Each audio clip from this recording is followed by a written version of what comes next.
Are you considering investing into real estate?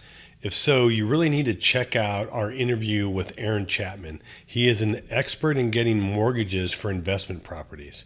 Even if you're considering buying an investment property in cash, there's some good information in here that I highly recommend you listen to this episode. Welcome to the Infinite Wealth Podcast, where we teach clients how to build wealth and create passive income without the risk of Wall Street. Awesome. Well, welcome to the Infinite Wealth Podcast. We just wrapped up our conversation with Aaron Chapman, and man, I got to tell you, he exceeded all expectations that I had. It was, it was a longer one, we talked over about an hour, but man, it felt like it was a 20-minute conversation. Anthony, is there anything that you've got kind of at the top of your list that was a great takeaway? Like we just ended it, and I'm still kind of trying to take it all in. I was very impressed. I've known Aaron for a while, and I'm working with him on a deal right now. But some of his points were just awesome. And one thing he had pointed out was, because sometimes there's like, well, I'm just going to pay cash. Yeah. And we kind of talked about the difference between paying cash and advantages of getting a debt. And one thing he had explained is that when we buy a house, we're locking in typically a fixed mortgage at a fixed rate, but we're going to pay that back with inflated dollars. And really, when you look back, and he does a good analysis of really the impact in inflation. And even though you might be paying more in interest, not only is that deductible, but you're paying it with inflated dollars, and that using leverage can be advantageous and improve your investment returns in real estate. What takeaways did you have, Cam? I had a bunch. Man, I was taking notes, and as I went down, there's a whole bunch of really technical stuff that he shared with us that is great, that addresses a lot of the clients' concerns that, when we're talking about building a real estate portfolio, always come up. And so those were great. What I really liked, though, honestly, was I love the way that he addressed the mindset on some of these things, and his vision of kind of building this and building real estate. And you're building a team.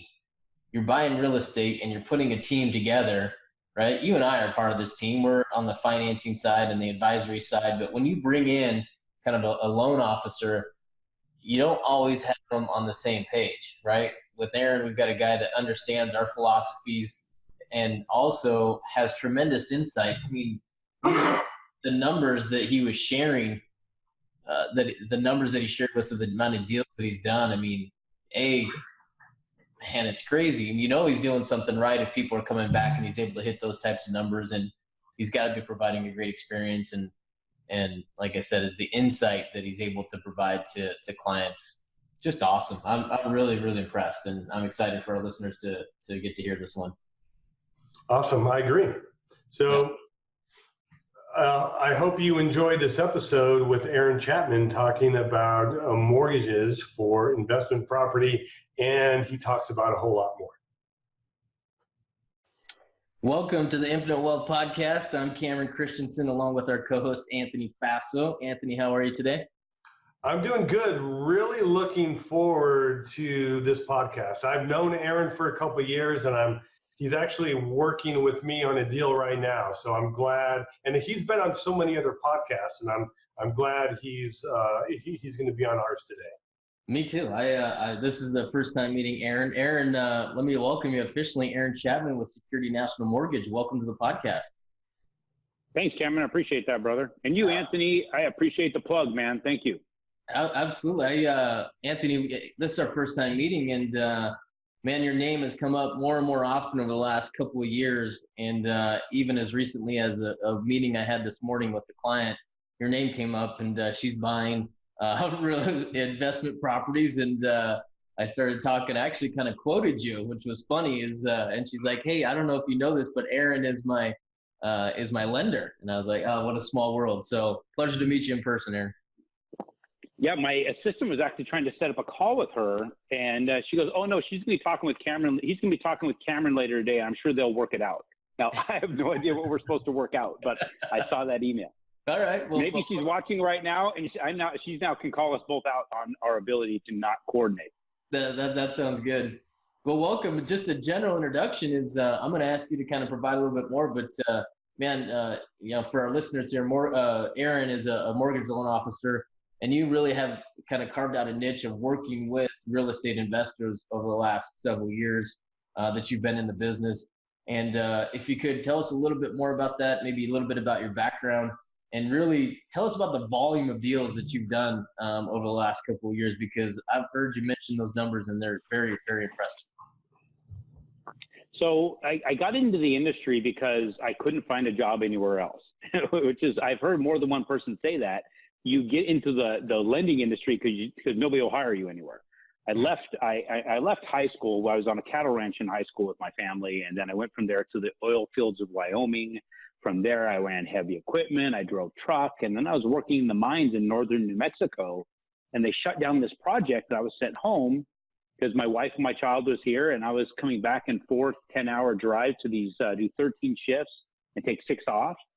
And when I came back, I thought it'd be easy to get a job. I had a really good resume for different types of skill set, and I couldn't find one. And there was a day that I even applied for this $10 an hour truck driving job to deliver landscape materials. And when I showed up there and I gave my resume, they turned me down because I was overqualified for the role. And I remember sitting in my truck, literally shedding tears because I couldn't get a job. And we were broke. We were in bad shape. This was 1997. And as I'm pulling away from that office, I had to go to a store and get diapers for my infant son, Derek, and I had a coupon to get the diapers because I couldn't afford diapers. As I'm driving there, my gas light comes on my truck. So I pulled into a gas station right outside a grocery store, ran my debit card, and it got declined. So I started rifling through my truck to find some change, and I started walking this parking lot outside the store and found enough change to get a couple gallons of gas. Back when it was like 80 some odd cents. If it was today, I'd be there for a couple days looking, I'm sure.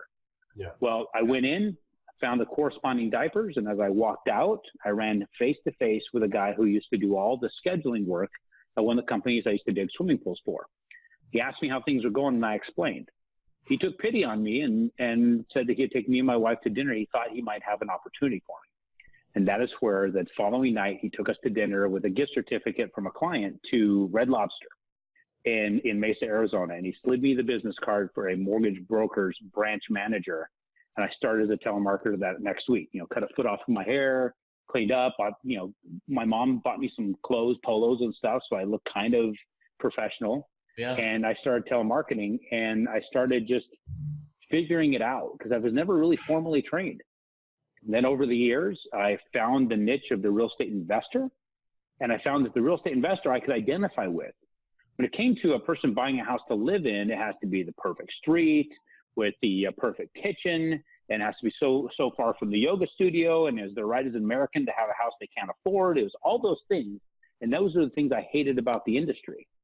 But then as I understood the investor and how they thought and how they worked, and this was a business, I started carving out that niche in the early 2000s. And now that is pretty much all we do. I got a team of 14 employees that work with me. We do everything from the initial phone call all the way down to the funding, processing, underwriting, all on my team. And we funded last year 707 transactions for real estate investors. The year before that was 676. Which places me, and I'm the sole loan originator on my team. I'm the only originator that does these deals. Everybody else is support staff. And that puts me ranked number 14 in the United States for transactions closed out of 300,000 licensed loan originators. Okay, Aaron, I want to pause on that because that is an extraordinary amount of loans that you are originating. We have a couple of clients, and maybe if they do 3 or 4 loans a month, they are happy. Now, one thing I think is, as a customer and also as a business owner, how in the heck do you process and continue and keep good service processing so many loans? I have to thank Chipotle for that. Have you guys ever been there to get a burrito? Absolutely. So Yeah. I was standing in a long, long line in 2014. I had one basically employee. Her name's Ellen Schmidt. She's my head of operations. She's been doing this since 1985. And she was back at the office working. I was buying lunch for both of us. As I stood there and I watched, I started counting the heads behind the counter. And if you guys have ever been to a fully staffed one where, you know, they're cranking out tons of business every day, you start to really look, and it's not just the 4 or 5 you see doing on the assembly line. You start looking behind the counter. I counted 11 heads. And as I watched, I started to see what each person was doing. And I determined that if they needed 11 people to be very efficient and good customer service on burrito building, I needed at least that many to be efficient and have good customer service in intricate financial instruments like real estate investment loans, right? So I started developing right there as I stood in line, the tortilla person who takes care of your rice and beans. I had that person who handled your salsas. I had the meat person. Then I had, and then I had that really stingy one with the guac. I don't know if you guys ever noticed that. They always get a big scoop, and then they tell you it's an upcharge, and then they hit it on the side of the thing and screw you out of half of it. And then, of course, you've got the people in the background. So I've got all those pieces filled as it has to do with every step within the process. And I have redundancy. So every step has 2 people. So they back each other up. And we literally had to sit down, myself and Ellen, and we had a meeting out in Seattle. We sat down in the lounge of the hotel that we were at. Well, I still got you guys? We are here. Yeah. Yeah. He's Okay. checking out for a minute.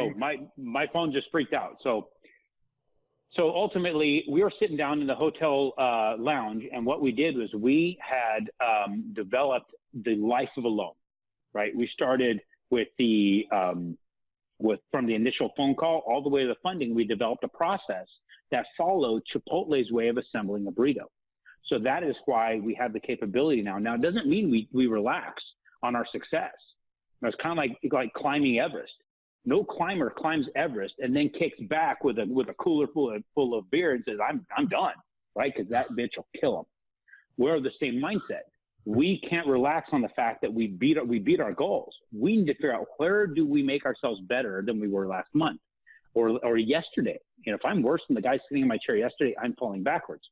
So what we're starting to do this year is I'm bringing the whole team into Arizona. We're going to sit down and we're going to completely disassemble everything we're doing. And we're going to start as if we're day one.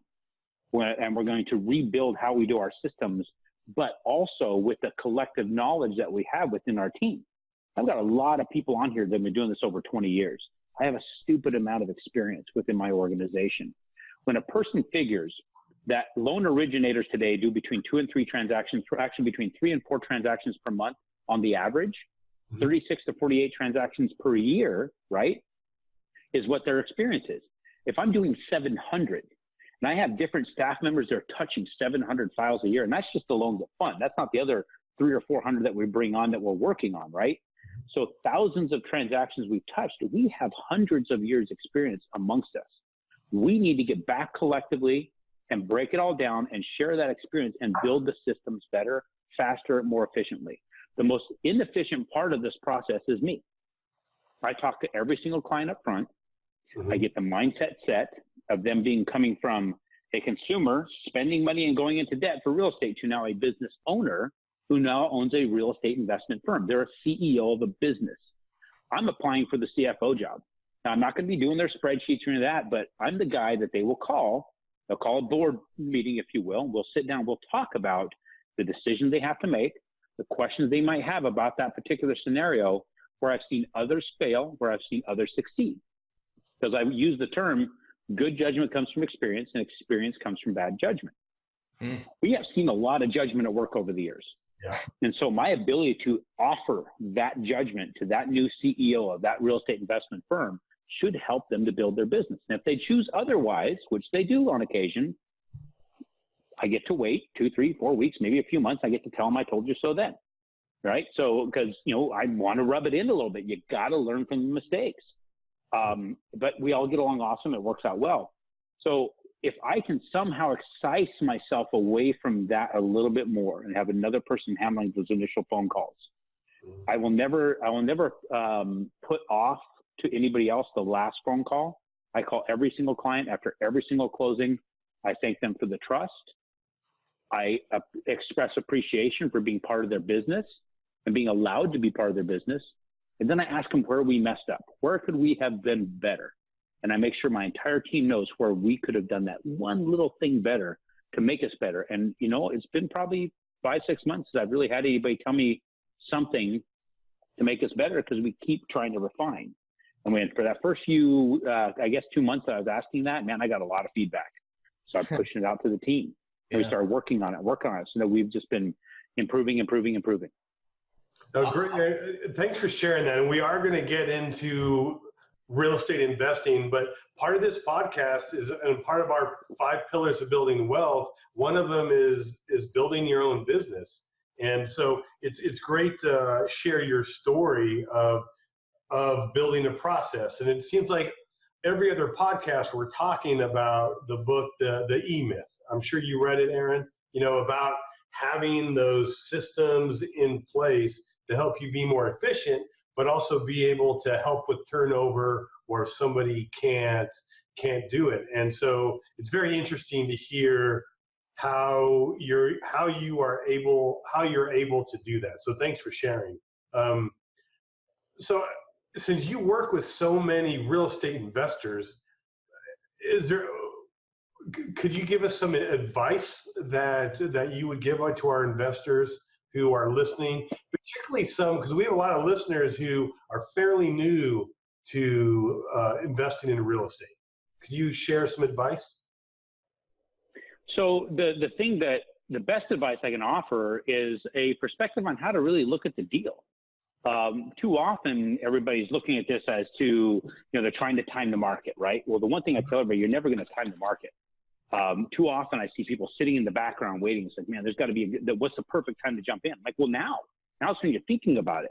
I have them kind of look at it as like a star football player sitting on the bench, really, really closely watching the plays and what's going on with the game, conserving their energy so they can jump out at that perfect time and make that perfect play, right? They want to be on the highlight reel. But the reality is the only people on the perfect play are the ones who are out there on the damn field. So what I tell everybody is if you're thinking about it, now's the time you need to do it. Because, you know, do you guys know who Dr. Joe Dispenza is? No. Okay, so you need to go on to Google Joe Dispenza TED Tacoma X. There's on a TED Talk in Tacoma, Washington. It was a TEDx. So it's TEDx Tacoma is what you want to put. And what he does, he talks about how the human brain works, right? We've all been told by either religious leaders or parents or teachers to guard your thoughts, right? Think the right things. But they then tell you what not to think, and then you think the wrong things, right? Yeah. Well, what he explains is when you have a specific thought and you concentrate enough, what ends up happening when you have that aha moment or you have a great idea, what you're doing is he shows in real time a neuron connecting to another neuron and reaching across, making that connection. There's the aha moment, right? But then we have old prejudices, old fears, old wiring that talks us out of that idea, and it prunes that idea away, and then you can't remember it anymore. Well, he explains how to foster that connection. So I'm explaining to these new clients or these new investors, if you've had the idea to move forward now, you need to foster that connection by moving the hell forward, right? And then getting good data. I'll shoot to them the TED Talk. I'll shoot that to a lot of them, as well as articles I put out on Bigger Pockets. And I have a series of articles going out right now in Think Realty magazine for the next 4 months that takes people through the process of real estate investing and things to consider. And then we go into the depth of where the real values in real estate investing. Too often everybody thinks, well, cash on cash return, right? That's where the real value is. Cap rate, those are great metrics, but I think that they're incorrectly put in place. The real value in any sort of real estate investment transaction, as far as I can tell, is the loan. Getting the financing for as long as you can and as high as you can. Right now, 20% down is very commonplace. And let me qualify this for a moment as to why I believe this. 2 reasons. When you buy let's say it's a $100,000 acquisition, you're going to put 20% down. I'm going to ask you guys to do some math here. You guys might have to Rochambeau and decide who's going to get to do the math part. But this is so you and I can connect neurologically as to, and so if you got it, Anthony, Cameron, I need you in your mind, check his math. So $100,000 acquisition. I know you can't wait to bust his chops.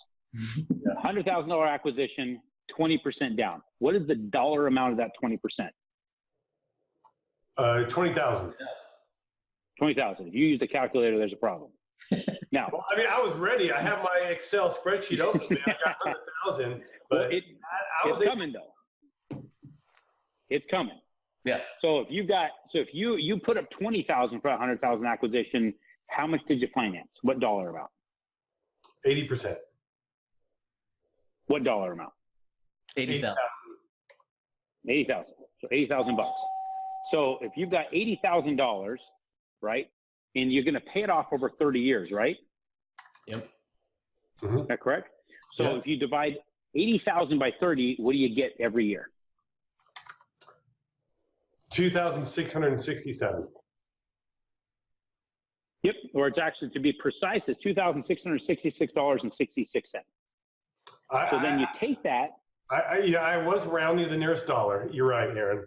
Yeah. No, I'm a precision guy, dude. Come on. I'm So a 2,666.66. Well, then, yeah. Well, you can actually fall back into your patterns just for this conversation. Okay. Then I'll let you get back into your 12 step when we're done. Okay. So 2,666.66. If you divide that into the 20,000, I'll just save you the math. It's 13.333333% is what you are actually growing every year of your 20,000. That seem right? Yeah. No, so the 13%, yeah. So when you mean growing, could you expand on what you mean by growing? Well, if you took your 20,000, you put it into this property, right? Yeah. And your job as CEO is two things: pick the right team to work with and pick the right property. So let's say you pick the right team, the right property, they're keeping it rented. Well, that means your tenant is paying down the $80,000 note, right? Correct. That means every year, averaged over the 30 years, because we know an amortization table screws with it, but averaged over the 30 years, they're going to add 13.33% of the original 20% on top of that every year till your 20,000 becomes 100,000, correct? Okay. I'm with you. Yep. All right. So there's the first way that you're getting a really, really big return. How many people are getting an average of 13.33% on their stocks or any other account? Well, I think Dave Ramsey's getting 12 every year. So I heard, but I So you personally heard, don't know right? anybody. But but since Dave is getting 12, let's say he is, right? He has a right to stand up there and pound his chest, right? Yeah. I'm getting 12. Like if the whole world was getting 12, we'd all be justified by climbing onto our roofs, dropping our pants, pounding our chest, and showing how big our junk is, right? Look at me, I'm awesome, right? People can do that. But in this situation, we have shown that you can get that consistently. You just have to make the right decisions up front. Now, the next step that makes this really awesome getting the loan is we live in an inflationary environment, correct? Mm-hmm. You guys know what the rate of inflation is today? It's about 3 is what they tell us, but probably a little bit higher in reality. Yep. If you go to a site called shadowstats.com, as in shadow statistics, and there's another one called the Chapman Index. You can go in there and see what they add back in what is not counted in the CPI, the Consumer Price Index. Yeah, When you look at the Consumer Price Index. Aaron, I'm sorry to interrupt. What was that second website, the index? It's the Chapwood Index. Chapwood. Okay, perfect. Okay. I'm sorry. So go ahead.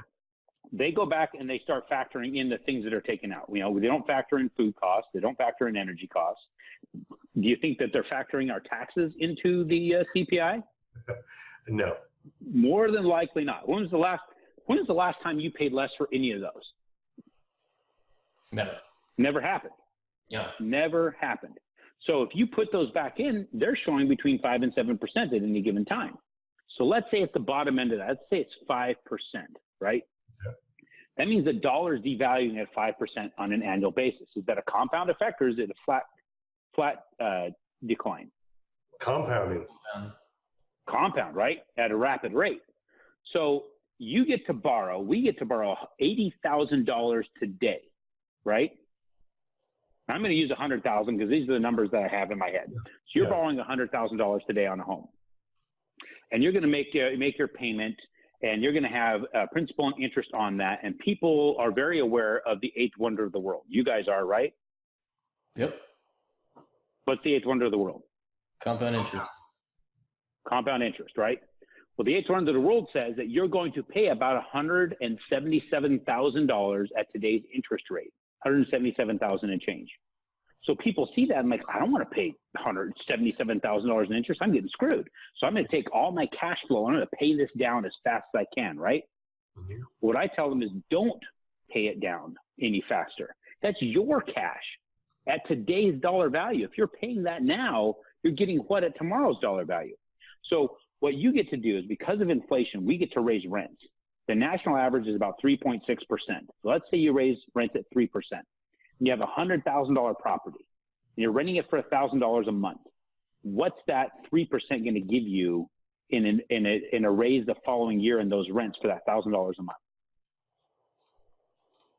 $30. $30. Yeah. Nothing awesome, right? Nobody gets excited about $30. But does it seem reasonable that you would make about $200 a month in cash flow on that property, at least? Yeah. Mm-hmm. So now you went from $200 a month to $230.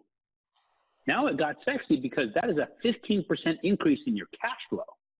It's like, now it got kind of cool. Now you got this increase in your cash flow, and you can compound that as often as you raise the rents. But you're paying it back with an instrument that is losing its value at 5% per year. So we run the actual numbers, and these numbers have been run by the accounting department at Kennesaw State University. This is not Aaron Chapman running these numbers. I actually talked about it on a podcast. The professor called me and says, you need to come speak to my students, which evolved from speaking to the students to now we're working together on some things and actually he's making some changes to curriculum to incorporate this. And then they created a tool for me. And that tool shows if you borrow $100,000 at today's interest rates and you pay over $177,000 back over 30 years, but then you factor in the value of the dollar every time you handed money back in a payment at that 5% decline in rate. You borrowed $100,000 at today's dollar value.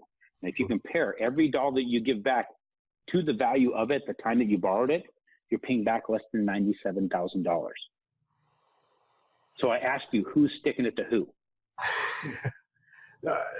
Very well said, Aaron. I mean, is there a link where we could find more information on that for their study? Is there a white paper or a blog? Or the only link that you can find about that is go to my website, aaronbchapman.com, click on the media thing, and listen to every damn podcast I'm doing. The reason why there's nothing else out there, because I've yet to publish it. I'm still working on it. Okay. I've got this stuff going out right now. The December Think Realty magazine will have an article on this. Okay. I have app builders right now feverishly building me an app around this, because my goal is to have every single client I work with to have access to the capability to calculate this stuff for themselves. I'm literally spitting in the phone when I get into this kind of stuff. So hopefully you guys are wearing some dry clothing there, because I get excited about this kind of thing, because too often we have been, I guess, programmed to think a certain way. I get frustrated when I get these calls, constantly getting these calls. Hey, rates just dropped. Should I refi? No, you don't refi, because you just got the loan 2 years ago. You're still in the interest only phase. And the reason they're convincing you to refi and all this marketing is going out, because you get to reset at today's dollar value. You're paying them $5,000 to put you back into an interest only phase. And then when you think about it, even if you save money, let's say some people say, well, if I put the $5,000 in today and I refi, my payment drops to like $80, I'll make that money back in such and such time. Like, no, you won't. You're not going to make it back, because the dollar is losing value in the meantime. And because that dollar value, you're getting paid less back than what you spent today. You gave them $5,000 at today's dollar value. They're giving it back to you in this decline in payment at tomorrow's dollar value that's declining at a value at a rapid rate. And on top of that, you just cut out some of your tax benefits because your interest rate went down. And you're not even paying the interest, your damn tenant is. So people keep cutting their throats because the marketing engine of the banking industry is saying refi. We get these refi booms all the time, and it gets people thinking, oh, I'm missing out on something. No, you're not. If you're following the crowd, you're getting hosed. And when you've got all these loan officers that are picking up the phone, now's the time to refi, because they don't know any different.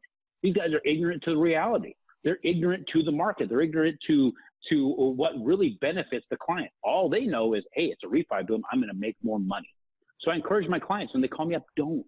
If you want to, I'll do it. If you're going to hold my feet to the fire, I'll get your refi done, but I'm going to do it kicking and screaming because I think I'm screwing you over. This is man. There's so much good stuff in there in the last 10 minutes, Aaron. I know.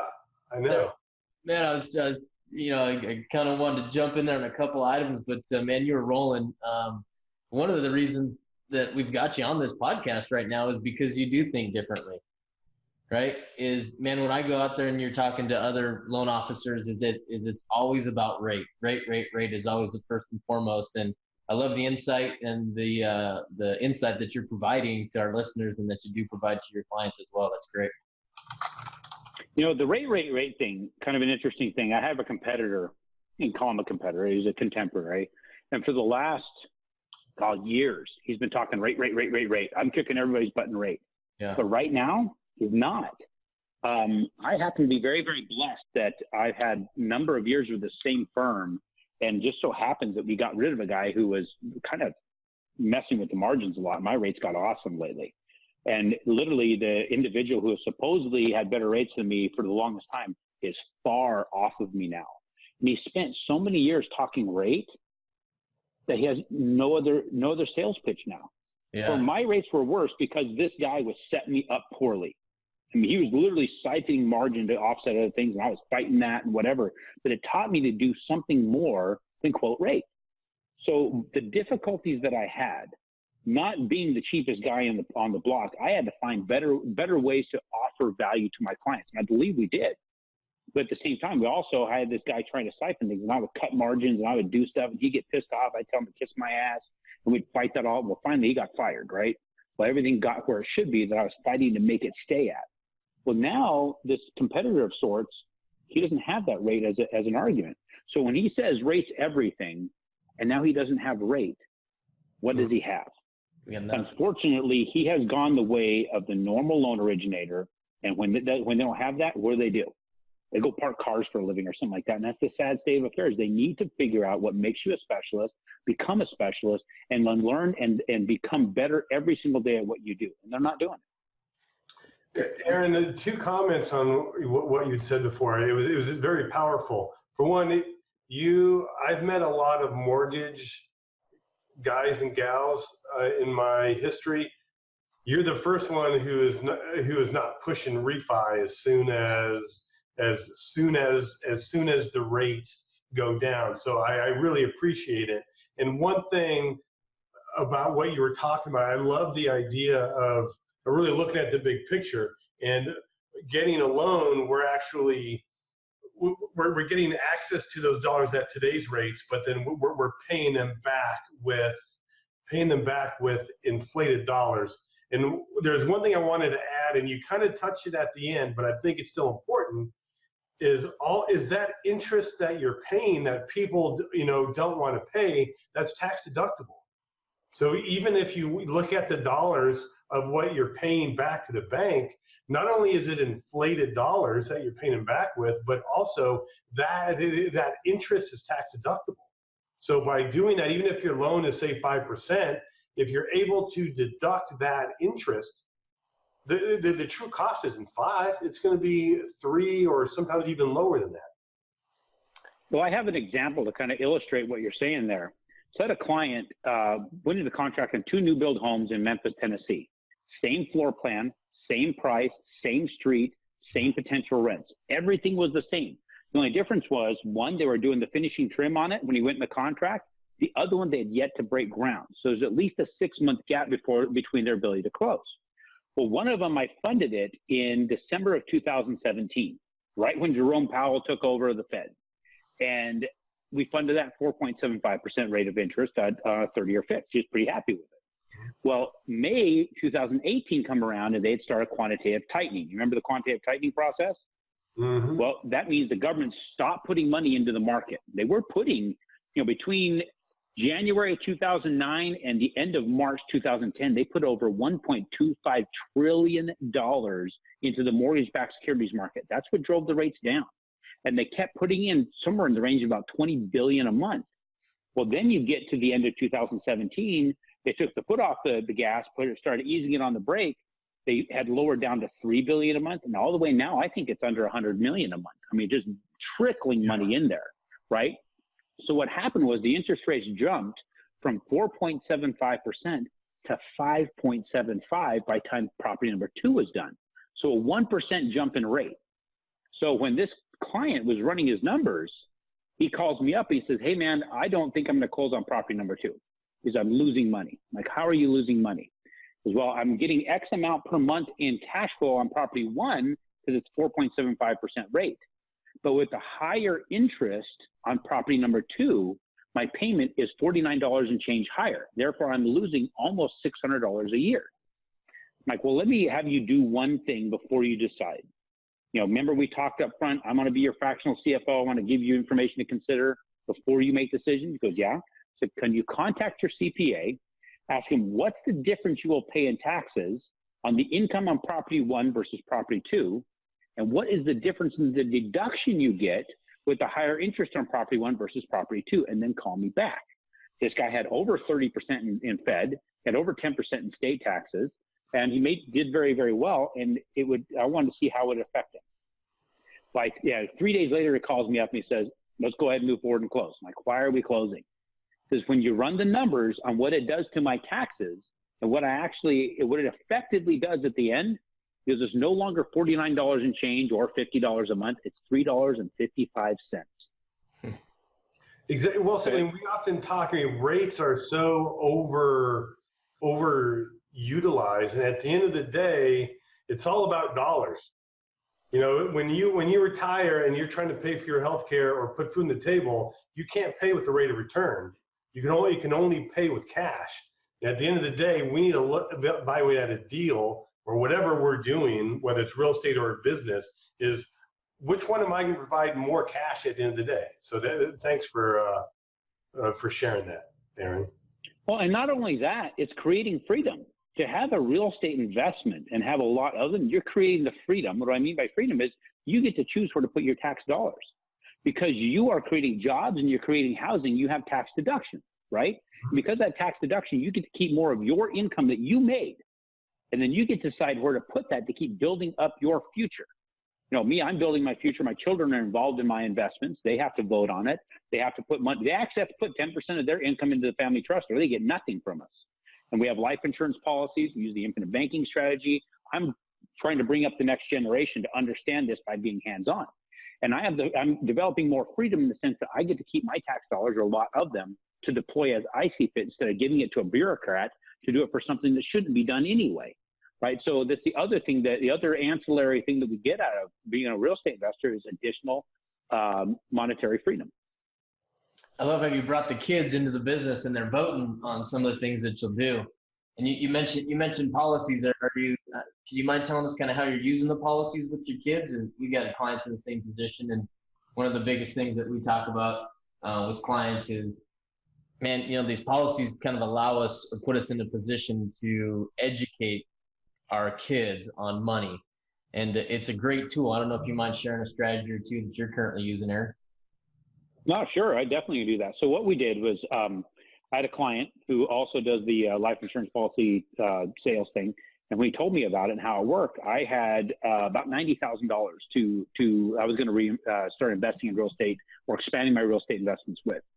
By the time I understood how that worked, I took that 90 grand and pushed it right into a policy for me, right? So then I had the death benefit and all that. Well, within a few weeks, I was able to take out $85,000 and put it to work.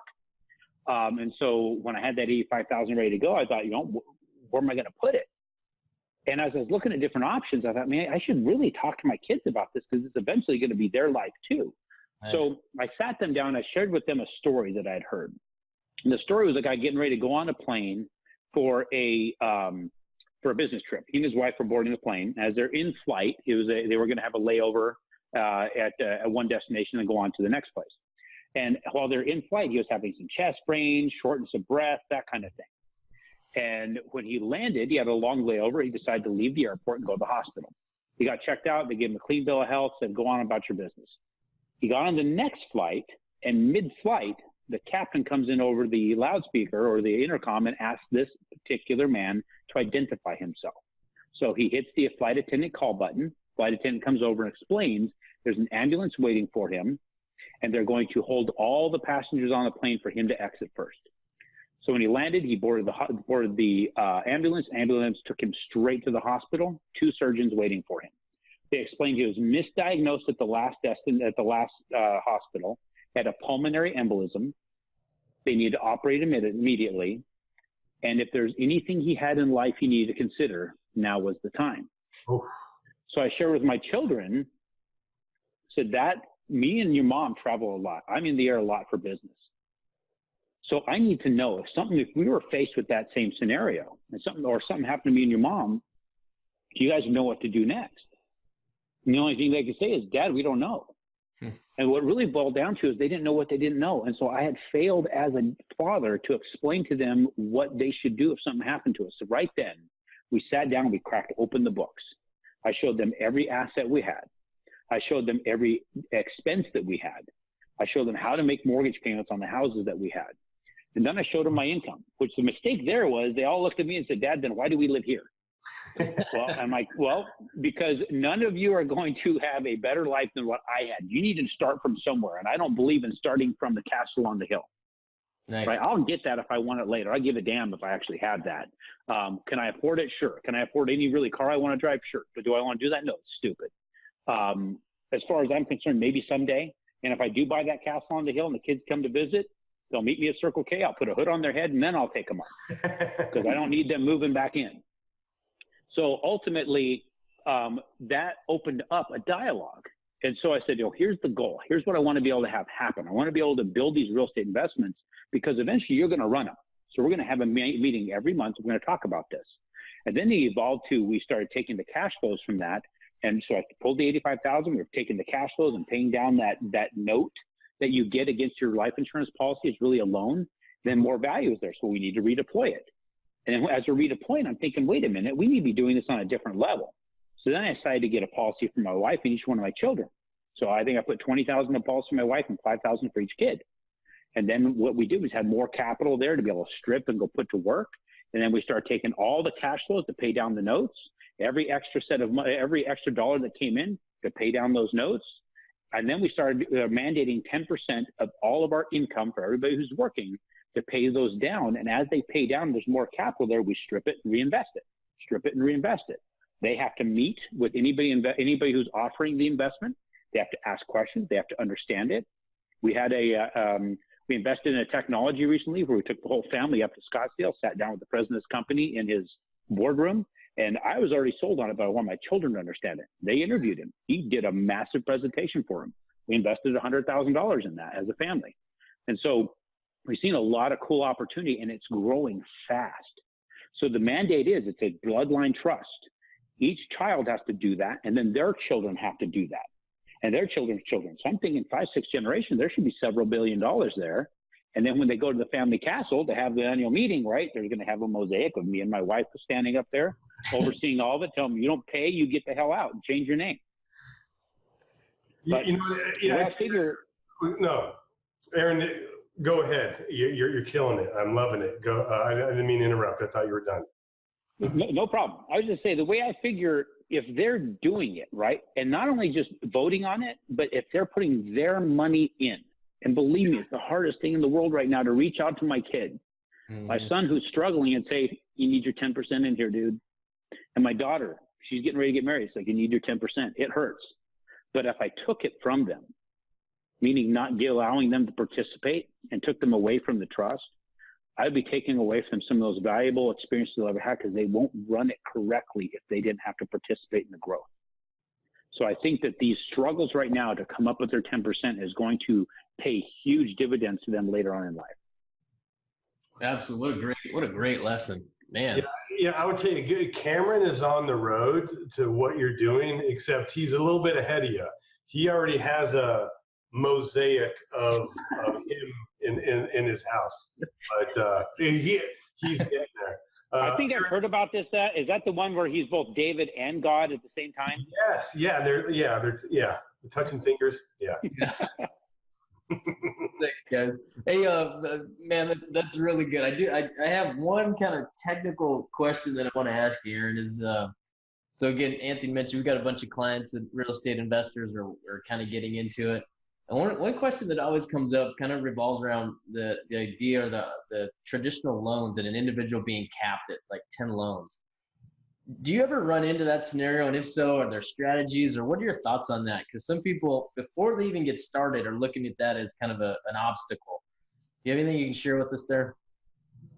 Yeah, it's funny how it is, right? You don't have any loans now, but yet they're very, very caught up in, well, what happens when I hit 10? Like, why don't we stress about 3 for right now? Because right now you barely have the capital to buy 3. Let's just get in the game, right?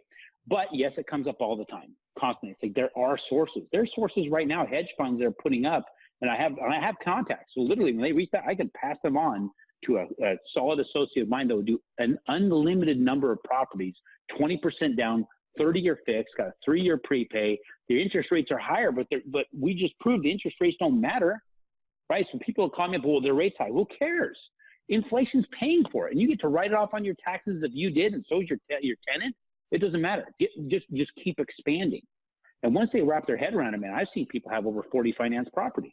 Wow. That's not a joke. Now, Aaron, would you mind explaining who and what that 10%, the 10 home cap is all about? So when you think about, the Fannie, Freddie, the conventional money, there's not an infinite amount of capital there. There's only so much capital available to access. And it's all Wall Street investment capital. So it's not Fannie's money. It's not Freddie's money. It's not government money. It's not my money. It's not my bank's money. This is somebody's pension fund. This is somebody's mutual fund. When they cap you, it's because they don't feel like they should be putting their investment into even more muddy territory, right? A lot more, they believe there's more risk when you're putting more loans with one person. Because if that one person goes belly up, then that's 10 properties, right? That we're having a problem with. So why go beyond that? So they're limiting it because that's what is attracting that investment capital coming to those pools. Once they expand that to 15 or 20, they have to question whether or not they can get even more capital in those pools. When you think about that, they're putting that money in for us to use to lend out, right? And they're right now the rate of return, let's just say it's in the high 4s. I can't really quote exactly because I have to look at each scenario. Well, if they're getting paid, let's say 4.75% is what the actual rate is on a loan. Let's say that was the end rate. Again, I can't guarantee that. Everybody needs to call me and I need to do all the credit checks and stuff to tell you what it's going to be. See my disclaimer on my website, aaronbchapman.com. So when you get, let's say it's that rate, well, when we start looking at the return for the person who put the money up, let's say that was your pension fund you put that money up with, right? And you're expecting a rate of return because somebody's going to make their payment. But it's only 4.75%, but you have to have a servicer. You have to have a middleman who's going to securitize that loan. You have all that stuff. You can get maybe 2.75 to 3%. Is that good? At a rate of inflation of 5+, is that good to make 3% on your money? No. They're literally, I don't understand why they do it. So I tell everybody, God bless them for it. Jump in and buy some real estate and quit bitching about the rates. Aaron, I feel, man, you shared some great information, and I feel that we could talk for another hour. And, I think I'm sure Cameron would agree that we'd like to have you on as a guest again. There is one more question that I'd like you to expand on, or a comment, is kind of since I've been working with you, one thing I was surprised, or really like for me, one thing I was worried about was if I bought, because I'm taking advantage of a lot of some tax strategies. So my tax return, hopefully IRS isn't listening, but my income on my tax return appears lower because we're taking advantage of being a business owner and some more advanced tax strategies.